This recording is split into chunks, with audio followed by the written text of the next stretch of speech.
Captain Midnight.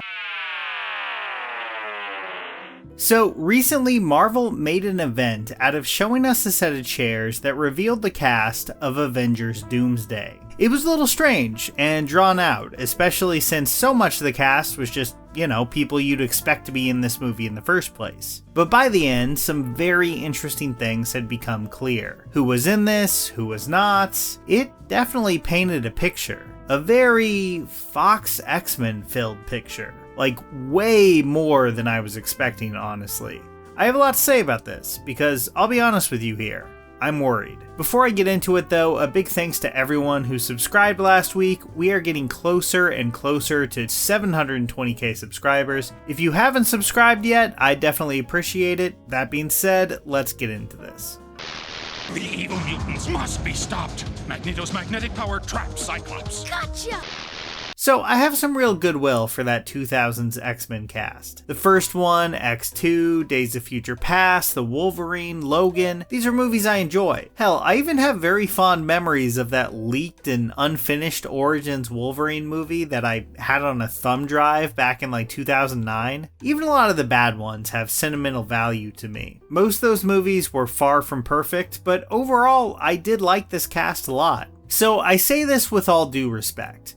I am so done with these takes on the characters. Between Days of Future Past, Logan, and Deadpool and Wolverine, this era of X-Men has been given more fond farewells and comebacks than Futurama. Seriously, how many times and in how many tones are we expected to say goodbye to the Fox movies? We get it, these were fun movies, but come on, I am so ready for a new cast of mutants. I once made a video about what I'd like to see in an MCU X-Men movie. That was, 7 years ago this month. That is crazy. And looking back on it, I was so naive on how much they'd cling to these old movies for dear life. In those days, it really felt like everyone was sick of that era of X-films and was just excited to move on. Marvel got the rights back, and then it's just been nothing but nostalgia pandering from the X-Men and MCU movies ever since. I want to hope that a new X-Men team is just around the corner for the MCU, but I can't get around the feeling that using so much of the old cast in a major Avengers movie will diminish the impact of that quite a bit. I'm sure they can make this all work within the multiverse structure they've been carving out for years now, but should they? Is there a reason to dip back into this very often used well at this point? Even when the X-Men don't have all that much to do with Doctor Doom, the movie's namesake, or the actual Avengers? Avengers Doomsday is already shaping up to be a behemoth. RDJ as Doctor Doom, the Fantastic Four, returning Avengers, and the Thunderbolts crew. Namor? We got Namor in this thing?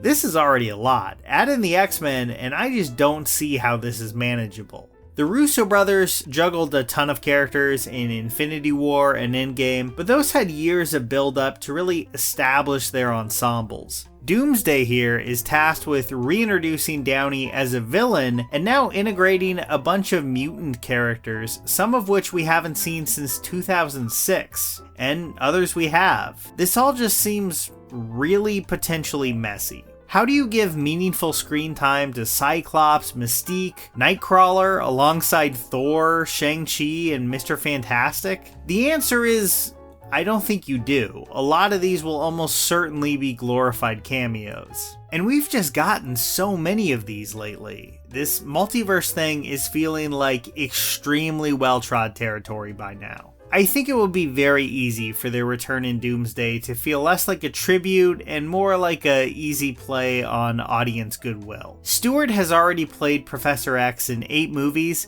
and has died multiple times as the character at this point. I mean, seriously, The Last Stand, Logan, Doctor Strange, this guy just won't stay dead. But I'll move on from him before I rant about Picard instead. McKellen played Magneto in Days of Future Past in 2014. Marsden Cyclops was famously killed off very abruptly in The Last Stand, and Romaine hasn't played Mystique since 2006. Obviously, Kelsey Grammer we saw in the Marvels, and I'm guessing that universe in the post-credits scene is the one that all these characters will be from. Like I said, this just feels potentially very messy, like they're just going to be digging people out from the void from Deadpool and Wolverine. I guess literally in Channing Tatum's case.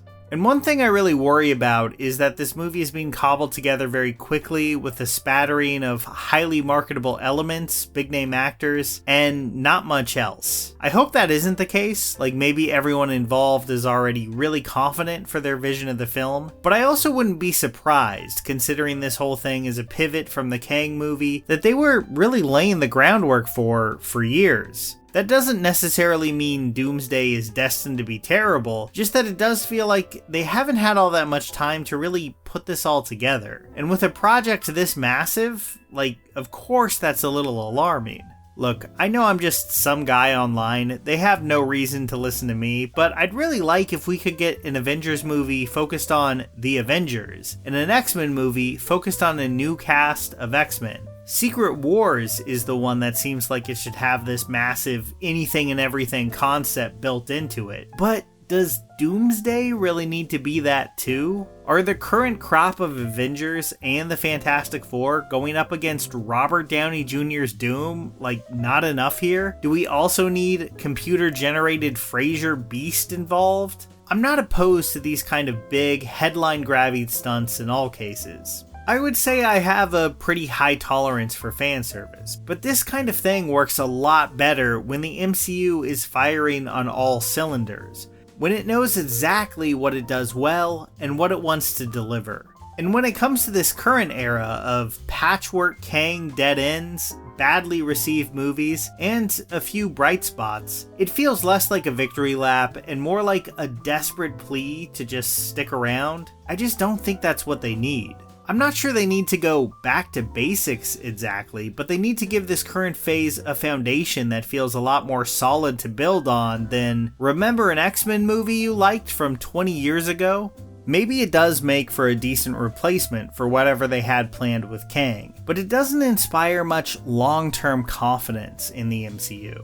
I hope that when we get more information about Doomsday, that the vision here becomes a lot clearer, and that it isn't just a nostalgia fest. I don't know, I know this is more of a quick reaction video, I'm not breaking any super new ground here, but I think I'm realizing why I wanted to talk about this is mostly because I'm kind of mourning the X-Men movies I thought we could get. Like a few years ago, I really did think we were gonna get a super clean slate, a confident new take on the mutants that was possibly more in line with the comics, be it Claremont or Grant Morrison inspired or whatever. And this would all genuinely feel like a new era for the X-Men. Could that still happen?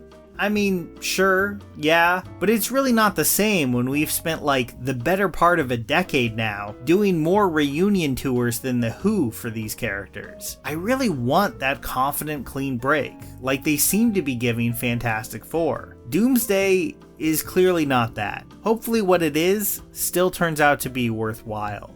You know what I do often find worthwhile though?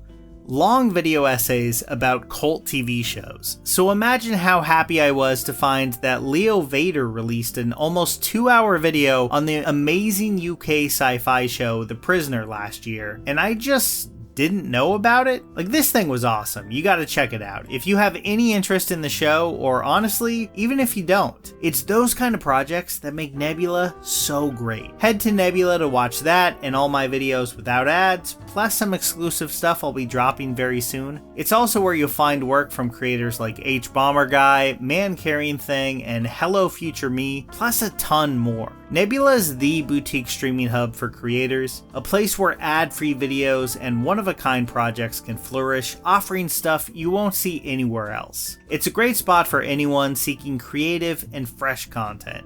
Right now, you can score 40% off at go.nebula.tv/captainmidnight. Only $36 a year or $3 a month. You'll even get guest passes to share a week of Nebula with friends or family. Jump on this deal now by scanning the QR code or hitting that link in the description or pinned comment below. Here's a special tip for the fellas and girls who have not already joined Captain Midnight's new 1940 Flight Patrol. You'd better hurry up and join at once, because there's a big adventure ahead. The thing to do now is to get started, because we're going to have not only barrels of fun, but loads of free gifts and prizes, too.